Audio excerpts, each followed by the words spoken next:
Over the course of TF2's 14-year lifespan, Valve experimented with a lot of new and unique mechanics. Some of them were good, some of them were bad, and some of them were random damage spread. Honestly, what was Valve thinking? But regardless of appeal, a lot of cool mechanics got shafted, being either stuck in a specific handful of modes or completely forgotten about and left in the vaults of time. And I could be here all day talking about TF2 mechanics that could be utilized a bit better, because Valve really likes to just throw stuff at the wall and see what sticks. But for this video, at least, I wanted to focus on what I find to be the most interesting mechanics in the game that just for whatever reason weren't used to their full potential. First of all are magic spells, which are only available on a select few Halloween maps. Certain maps like Hell Tower, Carnival of Carnage, Monster Bash, and all the ICS maps that no one likes have spell pickups scattered around the map that randomly give you a spell out of the 7 available options, similar to a Mario Kart item block. While the rare spells are a bit too powerful for normal gameplay, the normal spells are super cool and add a lot more depth to the way you fight other players. Fireball and Swarm of Bats are both double-use projectiles, with the former creating a fiery explosion on impact and the latter launching anyone you hit into the air. Pumpkin Merv allows you to place down a ring of pumpkin bombs, sort of like a sticky trap light, giving you a one-time area denial button for wherever you put them.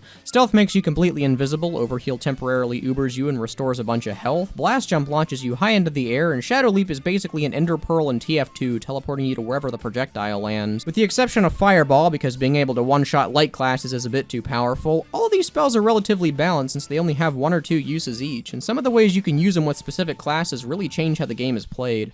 It's super fun to be able to teleport behind someone as heavy, catapult up to better angles as sniper, launch people into the air for sick demo man air shots, or even just have a 100 damage pocket nuke. Seriously, Fireball's kinda busted. Having all these new and unique abilities at your disposal adds a fresh twist to combat, and I always look forward to playing on Halloween maps like Hell Tower every year to take full advantage of that. Now that's not to say that Halloween spells are perfect. There would need to be a bit of tweaking before you could just slap them into any old map or game mode. Since TF2 is a very visually based game, being able to see what spells enemies currently have at their disposal would help you be able to react to otherwise unfair situations. For instance, if I see someone running at me with an overheal spell, I'd probably choose not to fight him because I know they could just heal away any damage that I deal. Additionally, some spells like Fireball and Overheal would probably need to be tuned down, since they're basically an instant win button if you use them properly.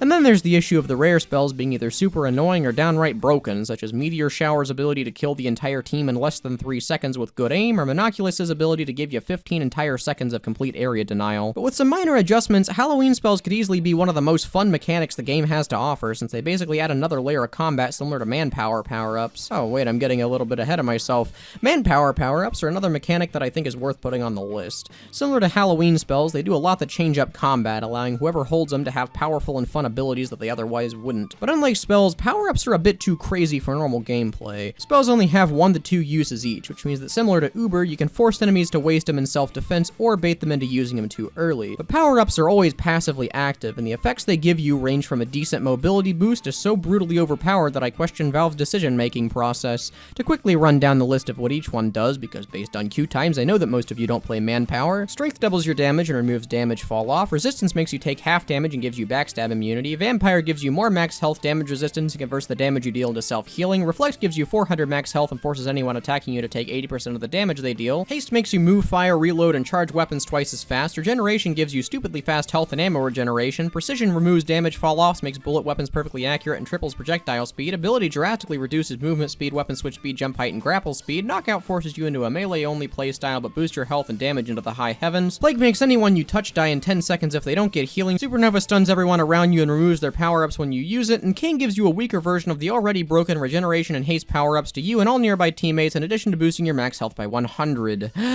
So yeah, now that we have all that covered, you can start to see the problems with bringing these into other modes without any changes. Haste, Strength, King, and especially Regeneration are completely game-breaking when used by good players, so if we want power-ups to make an appearance in a game mode that isn't as bonkers as Manpower, we need to nerf most of them into the ground. Still though, the concept of a passive power-up in TF2 is pretty neat, especially because you can more or less customize the strengths and weaknesses of your class. As for modes that could take advantage of power-ups, I always thought a mode like Highlander, where everyone chooses a unique power-up at the start of the round in addition to their class, would be super cool. That way, in addition to having exactly one of each class active at any given time, you'd also have one of every power-up active, but the gameplay would differ drastically based on which class chooses to use what. Power-ups aren't Manpower's only claim to fame, though. Grappling hooks are the other mechanic that were created specifically for the mode. What Halloween spells add to combat, grappling hooks add to movement. With one of these bad boys equipped, you can fly around the map with ease, and it's honestly a lot of fun to do. And that's not to say it doesn't change combat either. Classes like Pyro that normally don't have much mobility now have a super efficient way to close the gap between themselves and an enemy. Grappling hooks change TF2's already complex movement dramatically, but the weirdest part about them to me is how much development was done under the hood.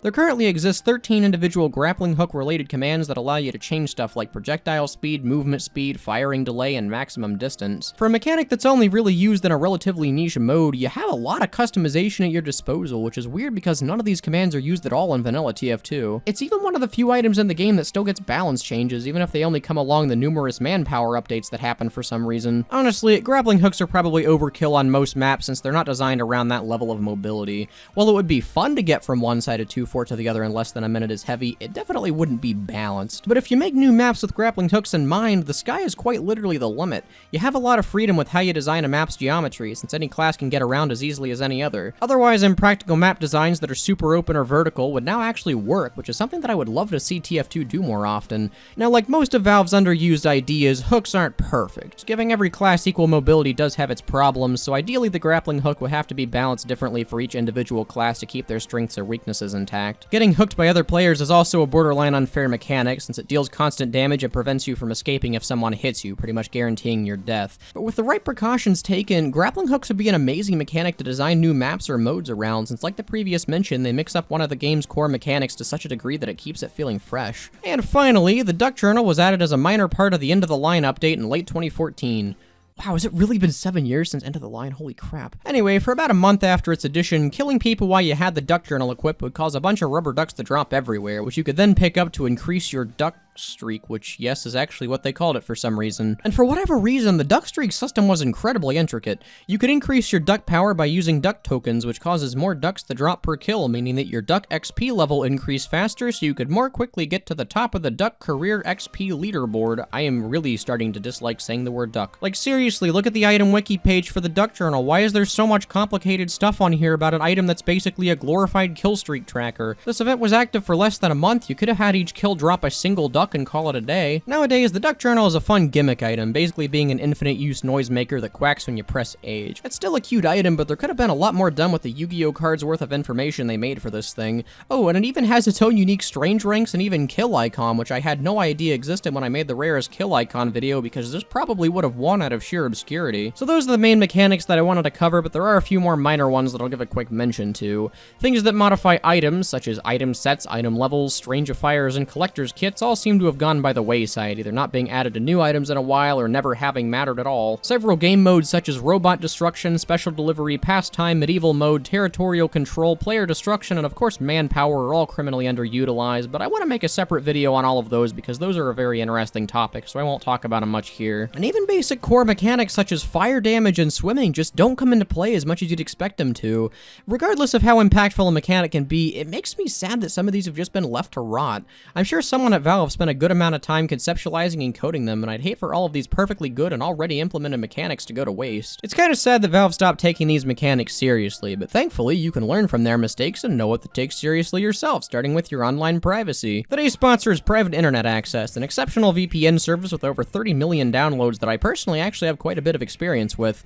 The nice thing about using a VPN is that not only does it change your IP address, it also makes you completely anonymous, meaning that your connection is invisible to things like governments, spy mains trying to DDoS you because you killed them, and even your school's IT administrator who really wants to block online games for some reason. Private Internet Access is also completely open source, meaning that the code is publicly available for anyone to examine or modify, so if the fact that it doesn't store user data being proven in court isn't convincing for you, you can always take a look at what's going on yourself. You can also use a VPN to make online streaming services give you access to movies that aren't available in your country. I will watch Into the Spider-Verse Netflix, you can't hide it from me forever. And if streaming services aren't your cup of tea, it also has full torrenting integration, meaning that you can download whatever you want in perfectly legal ways, because I know you're all good boys and girls who respect copyright laws. If you're interested in private internet access, you can use my special promo link to get 83% off with the first 4 months free, which gives you a blazing fast internet multi-tool for less than the cost of one Manco supply crate key a month. And if you don't like it, you always have 30 days to cancel your subscription at absolutely no cost to you, so there's really no risk in trying it out. If this all sounds cool and good, the link is in the description for you to check out yourself, and hey, it would support the channel, so give it a try. Anyway, that's it for Underused TF2. TF2 mechanics. I'd also consider doing a video talking about the underused game modes I mentioned earlier, or new game mode ideas based on some of the underused mechanics that I mentioned, so if any of those sound interesting, please let me know and I'll probably develop them. If you enjoyed this video, give it a like. If you hated this video, make sure to turn your phone upside down before pressing the thumbs down button,